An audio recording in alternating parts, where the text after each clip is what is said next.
우리 한번 따라할까요? 긍휼을 베푸시는 예수님.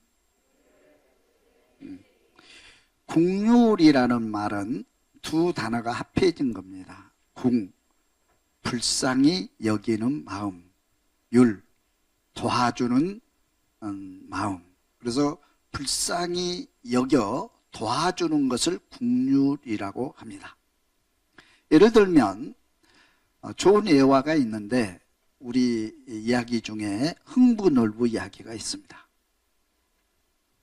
흥부는 부자로 살지만 마음이 교만하고, 놀부는 부자지만 마음이 교만하고, 흥부는 가난하지만 긍휼한 마음을 가지고 있었습니다.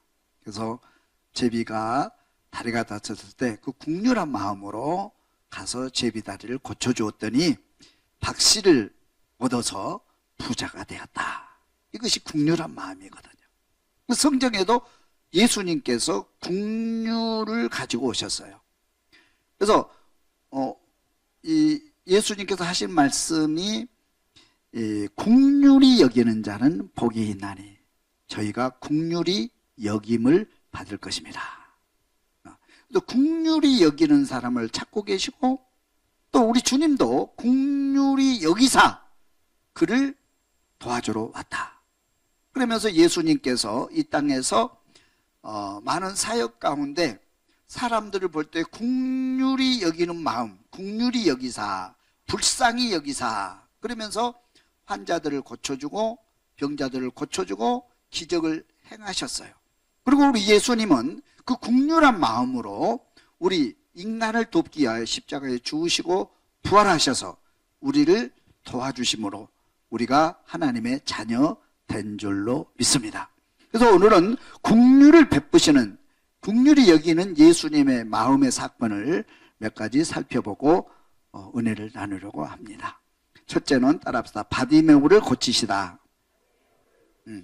우리 바디메오 사건이 나오는데 이 바디메오를 고치는 핵심은 주님께서 긍휼히 여기는, 불쌍히 여기는 마음에서부터 시작됐다. 그렇게 말씀을 하고 있습니다. 마가복음 10장 46절 말씀 한번 읽어봅니다. 그들이 여리고에 이르렀더니 예수께서 제자들과 허다한 무리와 함께 여리고에서 나아가실 때에 디메오의 아들인 맹인 거지 바디메오가 길가에 앉았다가 나사렛 예수시란 말을 듣고 소리질러 이르되 다윗의 자손 예수여 나를 불쌍히 여기소서 하거늘. 따라합시다. 나를 불쌍히 여기소서. 이 바디메오는 맹인인데 앞을 보지 못하잖아요. 그래서 바디메오가 예수께 나아갈 때 단어가 있어요. 그 단어가 뭐냐면 주님 앞에 나아가서 주님 나를 불쌍히 여겨주소서, 그렇게 외칩니다. 그거 하나예요. 나를 불쌍히 여겨주세요. 나를 불쌍히 여겨주세요. 우리가 이렇게 살다 보면 도와주고 싶은 사람이 있죠. 그죠? 우리가 거지가 있을 때 거지도 이렇게 이제 노숙자들이나 그런 사람들도 도와주고 싶은 사람이 있고 동정을 베푸는 게, 동정과 긍휼은 다릅니다. 그 사람의 비록 가난하고 연약하고 힘들게 사는데 그 사람이 선하게 사는 거예요. 아름답게 사는 거예요. 비록 가난하지만, 비록 병을 가지고 있지만은 사람답게 사는 거예요. 그래서 긍휼한 마음이 생기죠. 도와주고 싶은 마음이 일어나는 거예요. 우리 주변에도 그런 사람 있잖아요. 이 사람 정말 도와주고 싶다. 다 도와줘도 아깝지 않는 그런 사람이 있어요. 우리 주님은 그런 사람을 찾고 계신다는 거예요. 그래서 이거를 호소하는 겁니다. 우리 주님은 긍휼을 베푸시기를 원하시기 때문에 이 바디메오가 외치는 것은 나를 불쌍히 여겨주세요. 나를 불쌍히 여겨주세요. 나에게 긍휼을 베풀어 주세요. 이 믿음이에요. 나를 긍휼히 베풀어 주세요. 그래서 주님께서 그 믿음을 보시고 병을 고쳐주는 그런 사건입니다. 조금 더 보겠습니다. 1번 더욱 크게 소리 지르다. 따라서 더욱 크게 소리 지르다. 48절 말씀 읽어봅니다. 많은 사람이 꾸짖어 잠잠하라 하되 그가 더욱 크게 소리질러 이르되 다윗의 자손이여 나를 불쌍히 여기소서 하는지라. 예수께서 머물러 서서 그를 부르라 하시니 그들이 그 맹인을 부르며 이르되 안심하고 일어나라 그가 너를 부르신다 하매. 많은 사람이 꾸짖어 잠잠하라 하되, 너무 크게 소리를 질렀던 것 같아요. 진짜 잠잠해 조용히 해요. 그죠? 너무 크게 소리를 질렀던 거예요. 나를 불쌍히 여겨주세요. 그러니까 사람들이 도와줘야 되는데 도와주지 않고 오히려 꾸짖었다 그랬잖아요. 꾸짖었다. 그런데 이 맹인이 뭐라고 합니까? 그가 더욱 크게 소리질러. 따라 더욱 크게 소리질러. 우리는 항상 어떤 목표를 향해서 갈 때 장애물이 있잖아요. 언덕이 있잖아요. 또 계곡이 있잖아요. 우리는 무슨 일을 할 때 평탄하기를 원하거든요. 평탄히 가기를 원해요. 평안히 가기를 원해요. 그런데 그렇지를 않아요. 우리는 태어나면서부터 천국 갈 때까지 계속 우리 앞에 계곡이 있고 언덕이 있고 산이 있고 장애물이 있어요. 그걸 넘어야 돼요. 따라합시다. 장애물을 넘어가자. 그런 마인드가 있어요. 그런데 장애물을 어떤 사람이 넘어갑니까? 목표가 확실하고 분명하면 장애물을 넘어가게 돼 있어요. 목표가 분명하지 않는 사람은 후퇴어 내가 이 힘든 과정을 거치고 싶지 않는 거예요. 이 언덕을 넘어가고 싶지 않는 거. 너무 힘드니까. 중간에 다 포기하죠. 목표가 분명해야 돼요. 작은 목표, 큰 목표 있겠죠. 작은 꿈도 있고 큰 꿈도 있겠죠. 아픈 사람은 건강에 대한 꿈, 사업하는 사람은 부자가 되고 싶은 꿈, 그죠? 배고픈 사람은 빵을 얻고 싶은 꿈, 공부하는 사람은 지식을 얻고자 하는 꿈, 운동하는 사람은 금메달을 얻고자 하는, 금메달을 획득하고자 하는 그 꿈이 있겠죠. 꿈이 분명한 사람은 장애물을 넘어가게 돼 있어요. 장애물 넘어가야 목표에 도달해요. 우리 주님도 그러는 거예요.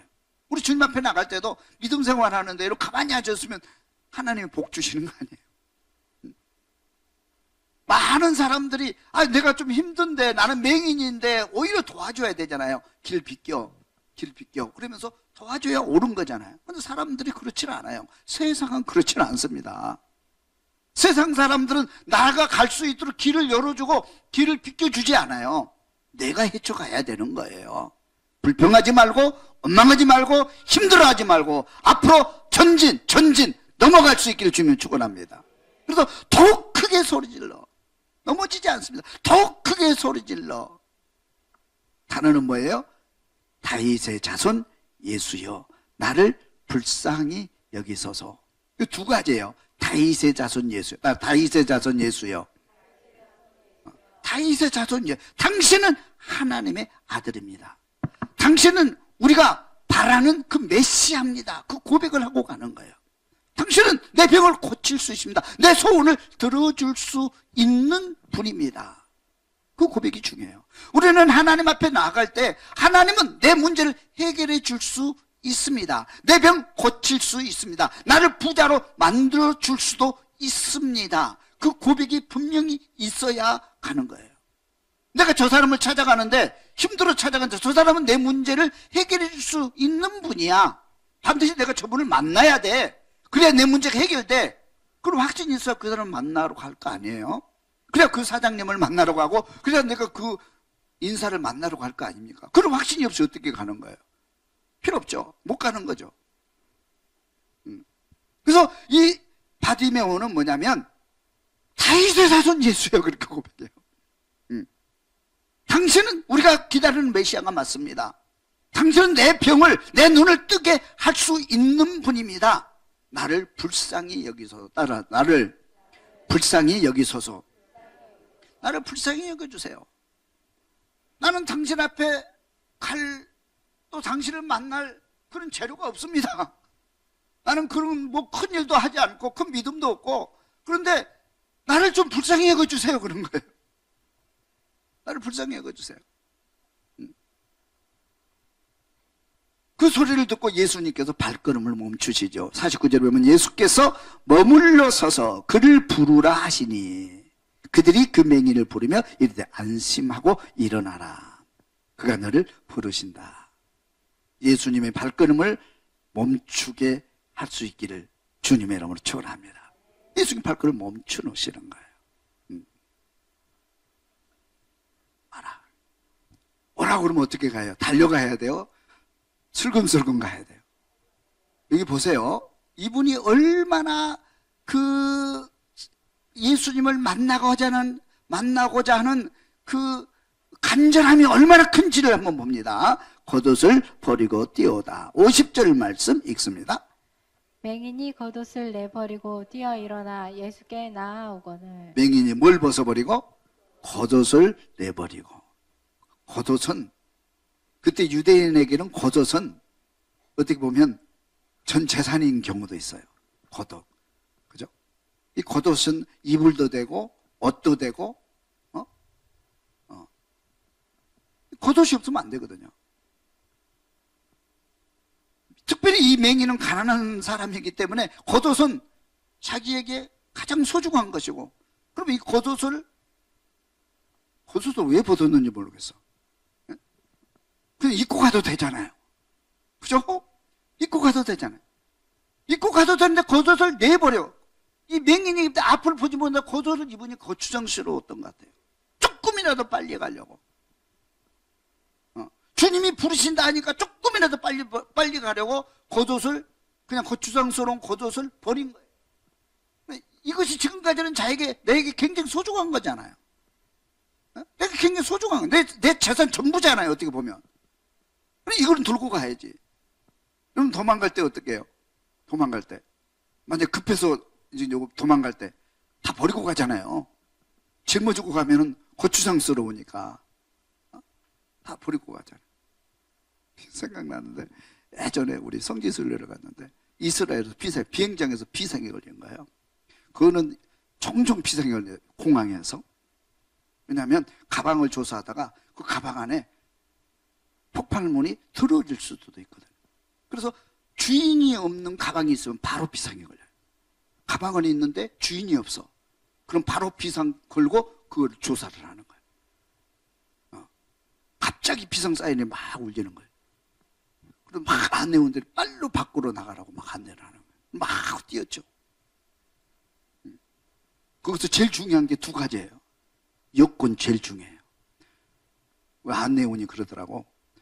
만약에 비상에 걸리면 다른 건 다 버려도 여권은 가지고 뛰어야 된다. 여권 놓고 뛰면 나중에 문제가 심각해진다. 두 번째는 뭐냐면 가방을 들고 뛰어야 돼요. 자기 가방 있잖아요. 가방을 놓고 가면 안 되니까 두 가지는 가지고 와야 되거든요. 근데 한 동료가 있는데 여권도 가방도 다 놓고 뛰더라고. 여권을 이렇게 이제 검사를 하려고 나눴는데 그걸 찾아갖고 뛰래요. 놓고 가지 말고. 근데 놓고 그냥 뛰었어요. 가방도 놓고 뛰더라고. 나중에 진짜 중요한 걸 또 놓고 뛰었어요. 자기 아내가 있는데 아내도 놓고 뛰더라고. 자기가 살려고 너무 급하니까 자기는 살아야 되거든. 여권도 가방도 아내도 놓고 뛰어요. 그래서 우리가 막 놀렸죠. 아니 다른 건 다 놔도 아내는 들고 손잡고 가야 되지 않아? 너무 급하니까 아무것도 안 보이더라는 거예요. 그러니까 뭐냐면 우리가 너무 급하면 중요한 게 없어요. 생명이 제일 중요하잖아요. 너무 급하면 여권도 가방도 안에 소중한 사람도 다 놓고 뛸 수밖에 없는 거예요. 내가 살아야 되니까. 이런 걸 보면 이 바디메오가 겉옷을 버리고 뛰었다 그랬거든요. 그러니까 바디메오가 예수님 오라 하는 그 소리가 얼마나 절박한, 이 기회를 놓치면 안 된다. 나는 반드시 예수를 만나야 된다. 지금까지 사람들에게 가로막혀서 또 자기는 맹인이기 때문에 예수를 만날 수 없었는데 예수를 만나고자 하는 그 간절함이, 그 믿음이 얼마나 컸던가를 우리는 여기서 볼 수가 있어요. 여러분, 예수를 만나는 그 간절함을 가지고, 내가 은혜 받아야 되겠다는 간절함을 가지고, 내가 꿈을 이루겠다는 간절함을 가지고 원하면 반드시 예수 만나게 돼 있고, 그 꿈을 이루게 돼 있고, 목적지에 도달하게 돼 있습니다. 이 중요한 거거든요. 겉옷을 내버리고 뛰었다. 예수님 보실 때 믿음이 있잖아요. 정말 불쌍히 여길 만한, 도와주고 싶은 마음이 생기는 거예요. 야, 맹인이 저렇게 간절하나? 저처럼 저렇게 소망과 꿈이 있네. 낳고자 하는 꿈, 나를 만나고자 하는 꿈, 보통 사람과는 달랐어요. 그런데 예수님께 무슨 마음이 일어나요? 나를 불쌍히 여기소서, 그 마음, 그 단어가 안에서, 예수님 안에서 꿈틀거리기 시작한 거예요. 그래서 뭐라고 하시냐면 3번을 봅니다. 보기를 원하나이다. 51절 말씀 읽어봅니다.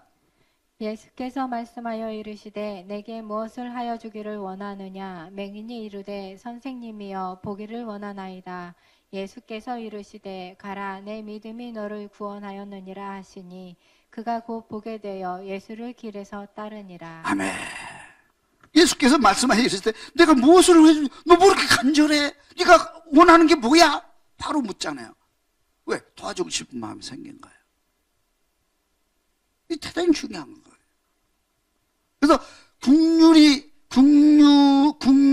여기는 자는 복이 있나니 저희가 국률이 여김을 받을 것입니다.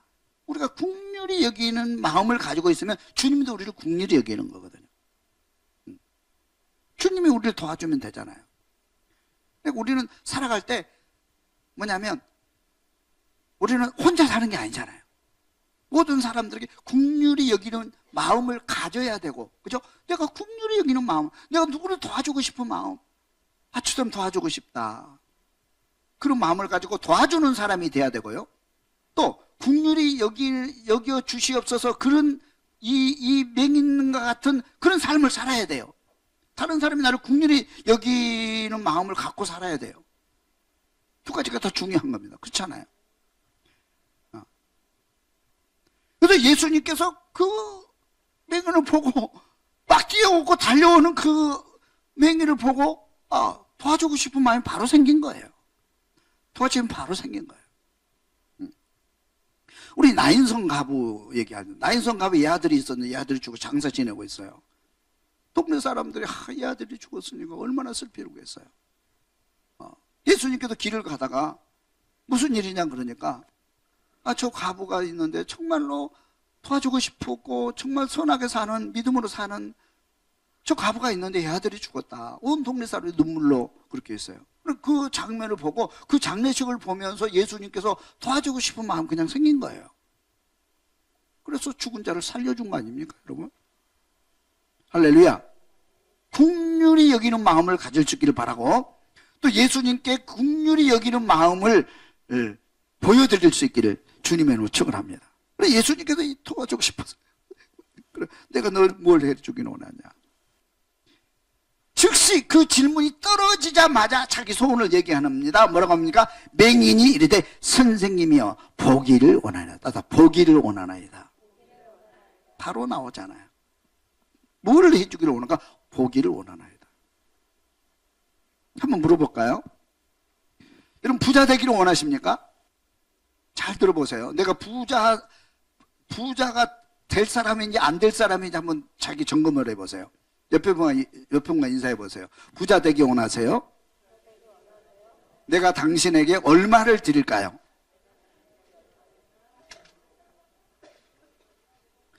자, 이렇게 바로 대답할 때 머뭇거리는 사람은 부자 될 자격이 없어요. 꿈이 없다는 거예요. 지금 내가 부자 되기를 원합니다. 내가 지금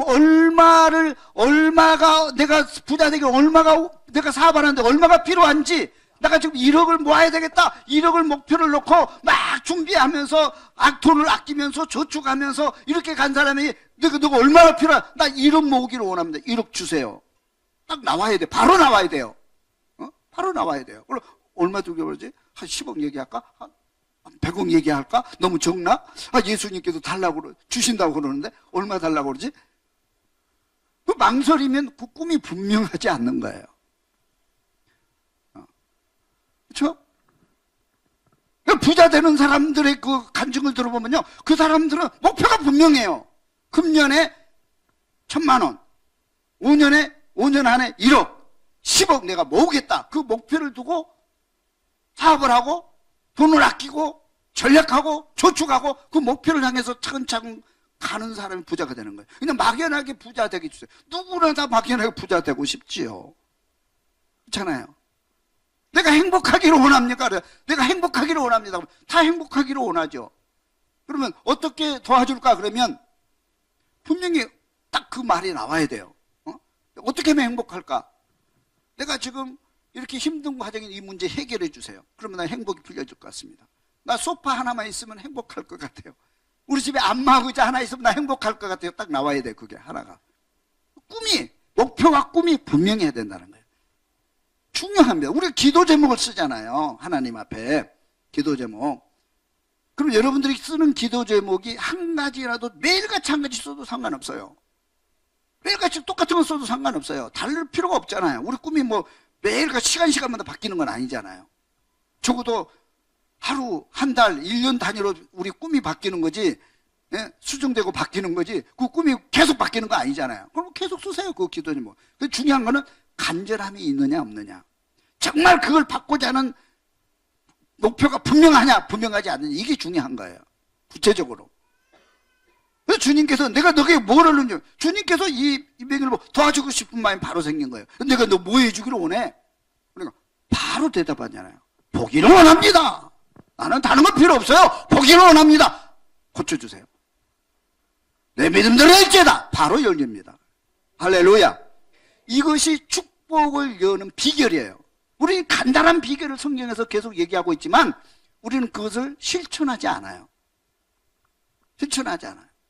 오늘부터 여러분들이 하나님 앞에 앉아가지고 엎드려가지고 주님이 오늘 오셔서 뭘 주기를 원하느냐 그리고 묻는다면 바로 대답이 나올 수 있는 게 뭔가, 한번 내가 바로 구할 수 있는 게 뭔가, 내 꿈이 뭔가, 내 비전이 뭔가, 내 목표가 뭔가 분명히 얘기할 수 있다면 그것은 금년 안에 다 이루어지고 또 열매 맺게 될 줄로 믿습니다. 할렐루야. 보기를 원합니다. 그래서 이 바디메오가 고침받는 것은 주님에게 호소한 게 있어요. 나를 불쌍히 여겨주세요. 나를 불쌍히 여겨주세요. 나에게 긍휼을 베풀어 주세요. 그래서 우리 주님께서 그 긍휼한 마음을 보시고 치료하여 주신 줄로 믿습니다. 두 번째 보겠습니다.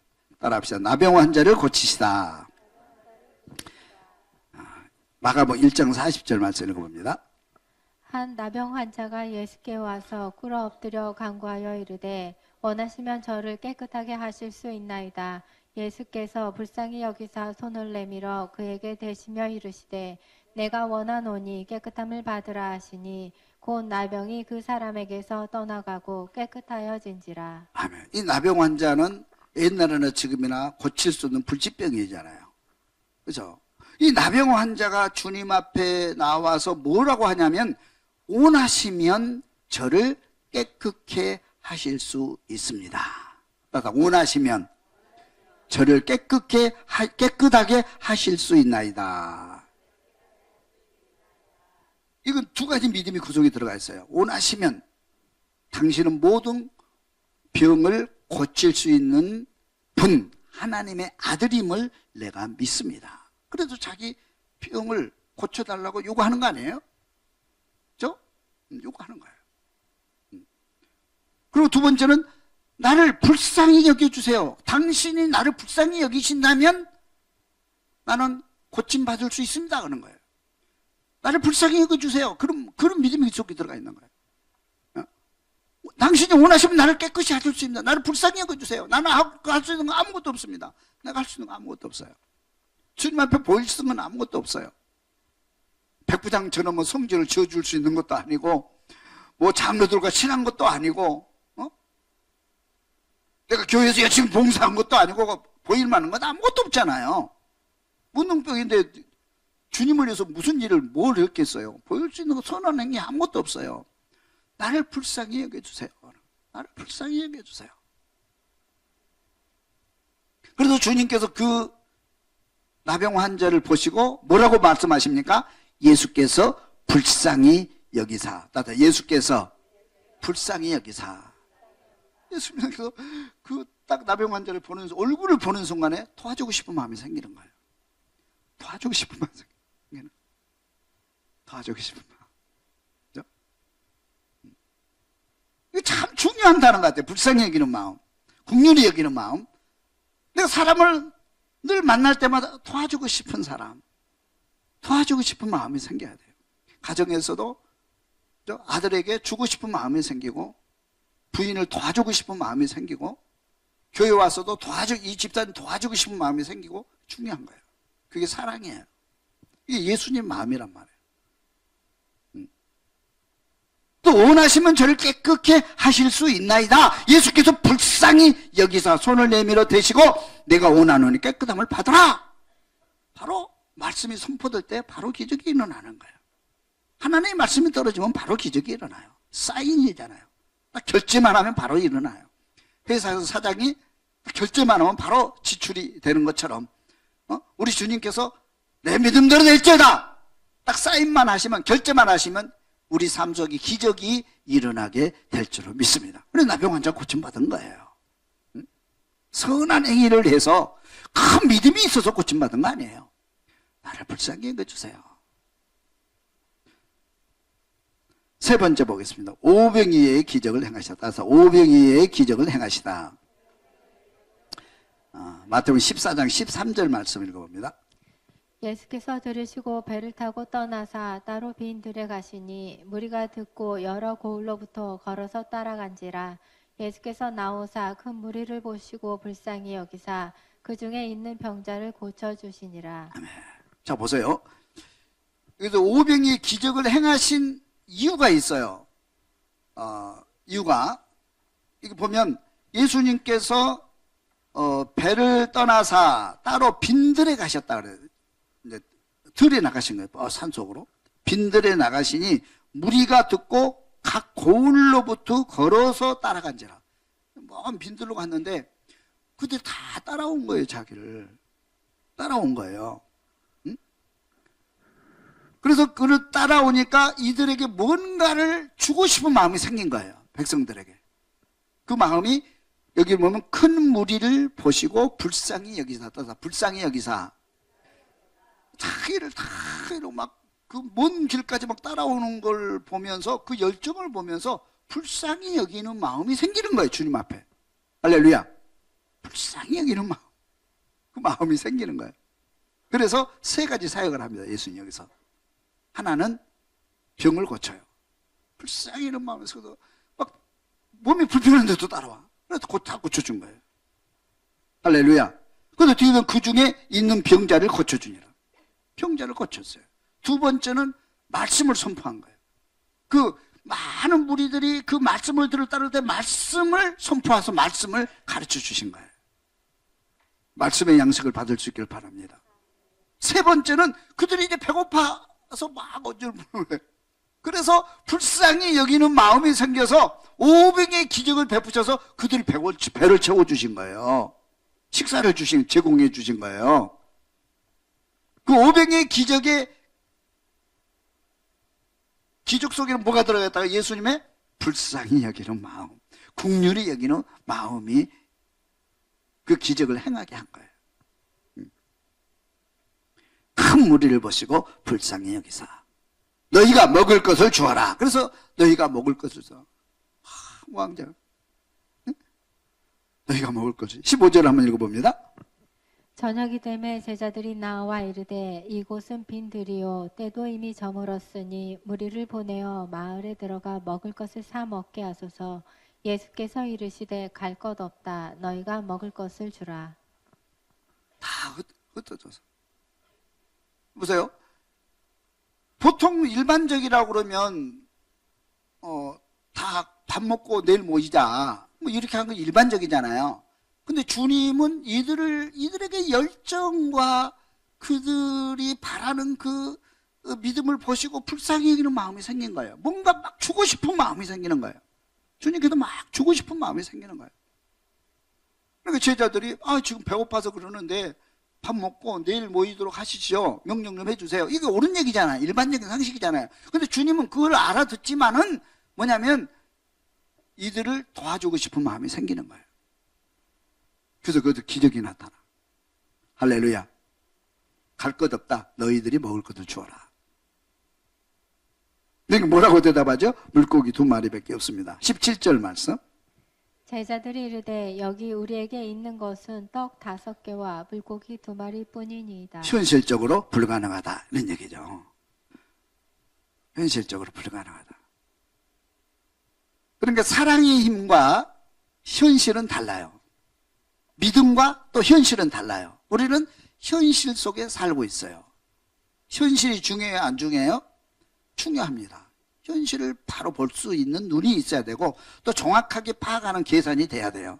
모든 세상의 원리는 다 논리적으로 현실 안에서 하나님의 창조 질서대로 돌아가고 있어요. 이것이 일반적인 거예요. 그러나 이곳에 이 현실이 돌아가는데 그래도 돌아가면 빡빡해요. 이걸 현실을 돌아가게 하는 것은 2가지 원리가 있어요. 하나는 사랑이에요. 사랑의 힘으로 세상은 돌아간다. 여기서 사랑이 빠지면 어떻게 살아요? 사랑이 빠지면. 가정이 왜 행복합니까? 가정에서도 돈계산 하잖아요. 부인하고 남편하고 돈계산 하죠. 장로님도. 부인한테 꽂은 것? 왜 꽂은 거 안 갚냐? 그러고 돈계산, 우리도 돈계산 해요. 오늘 또 계산하자고 그러더라고. 전에 빌려간 거에 안 주냐? 그래서 내가 오늘 붙여줬어요. 계산해가지고. 부인하고 자식과 부모 간에 돈 계산해야 안 해요? 돈 계산하냐? 엄마 나 돈 줘줘. 돈 계산하고, 그죠? 계산하고. 다 돈 계산, 원리적으로 돌아. 그런데 그 계산적으로 사는 건 가정이 어떻게 살겠어요? 그 계산 속에 뭐가 들어가 있어요? 사랑이라는 믿음이 들어가 있는 거예요. 사랑으로 그게 계산되니까 가정이 행복한 거예요. 계산을 해도 행복한 거야. 좀 더 주기도 하고, 또 덜 줘도 그냥 양보하기도 하고. 세상에서는 통하지 않죠. 또 하나의 원리는 사랑의 원리고 하나는 믿음의 원리예요. 다른 믿음의 원리. 믿음이에요, 믿음. 믿음으로 돌아가는 거예요. 더 깊이 영적으로 돌아가는 거예요. 그래서 우리 주님은 세상을 창조 질서에 의해서 돌아가도록 창조하셨지만 주님은 항상 뭐냐면 그 창조 질서에만 의지하지 않고 하나님의 사랑으로 이 우주가 돌아가도록 돼 있어요. 하나님의 사랑으로. 할렐루야. 그 사랑이 십자가의 사랑 아니에요? 그 사랑 때문에 우리 예수님이 오신 거 아니에요? 사랑이에요. 사랑이 빠지면 안 돼요. 언제나. 그리고 하늘나라 원칙 믿음이에요. 믿음으로 돌아가요. 믿음의 세계로 돌아가요. 그래서 세상 사람들은 돈을 가지고 오지만 우리 주님은 뭘 가지고 오기를 바래요? 믿음을 가지고 오기를 바래요. 영적인 원리. 하나님이 세상을 창조하셨고 하나님이 이 세상의 주인이시고 내 생명의 주인이시고 우리는 하나님 중심으로 세상이 움직이고 내가 복을 받고 있다는 이 사실을 인정하는 시인하는 믿음으로 세상은 돌아가는 거예요. 이거 구원 역사라 그러는 거예요. 할렐루야. 오병이의 기적이 바로 그런 거예요. 오병이의 기적이. 그죠? 주님께서 이 무리들을 볼 때 불쌍히 여기는 마음이 생긴 거예요. 도와주고 싶은 사랑이 생긴 거예요. 그래서 기도하셔서 5,000명을 먹이고 12강주를 남기는 다음 충분하게 복을 내리셨다 이 말이에요. 할렐루야. 3절을 봅니다. 하늘을 우러러 축사하시고 이르시되 그것을 내게 가져오라 하시고 무리를 명하여 잔디 위에 앉히시고 떡 5개와 물고기 2마리를 가지사 하늘을 우러러 축사하시고 떡을 떼어 제자들에게 주시매 제자들이 무리에게 주니 5,000명이 먹고 12강제가 남으니라. 20절 말씀. 다 배불리 먹고 남은 조각을 12바구니에 차게 거두었으며 먹은 사람은 여자와 어린이 외에 5,000명이나 되었더라. 아멘. 딱 축복하시고 기도하시고 나눠주어라. 다 나눠주 12강족을 하는. 이거 있을 수 없는 일이잖아요. 이것이 하나님의 원리예요. 하나님의 그 믿음의 원리예요. 이게 하나님만이 할 수 있는 거잖아요. 그러면 이 오병이의 사건이 이때 끝나는 게 아니고 지금도 계속 되고 있는 우리 삶 속에서. 할렐루야. 여러분들이 불쌍히 여기는 마음을 가지고 누구를 도와준다는 일도 주님께서 나를 향해서 불쌍히 여기는 마음, 긍휼히 여기는 마음을 가지신다면 우리 삶 속에서도 오병이의 기적이 지금도 일어나고 있음을 믿을 수 있기를 주님이 축원합니다. 그래서 세상은 다 이렇게 어떤 논리적으로만 살면 안 돼요. 논리적으로만. 항상 우리는 그 속에 사랑이라는 또 믿음이라고 하는 기름을 가지고 이 세상이 운영되고 돌아가야 되는 거예요. 그러면 우리 삶 속에서 도와주고 싶은 마음도 생기고 긍휼히 여기는 마음도 생기고 또 주님께서 긍휼히 베풀어 주시면 우리 삶에서 오병이의 기적이 나타나는 거예요. 할렐루야. 그래서 하나님께 영광 돌리고 하나님을 찬양할 수 있는 거 아니겠어요? 그런 믿음을 가지고 우리 삶 속에 날마다 기적을 체험하고 오병이의 또 기적을 체험하고 하나님을 찬양하는 여러분 될 수 있기를 주님의 이름으로 축원합니다.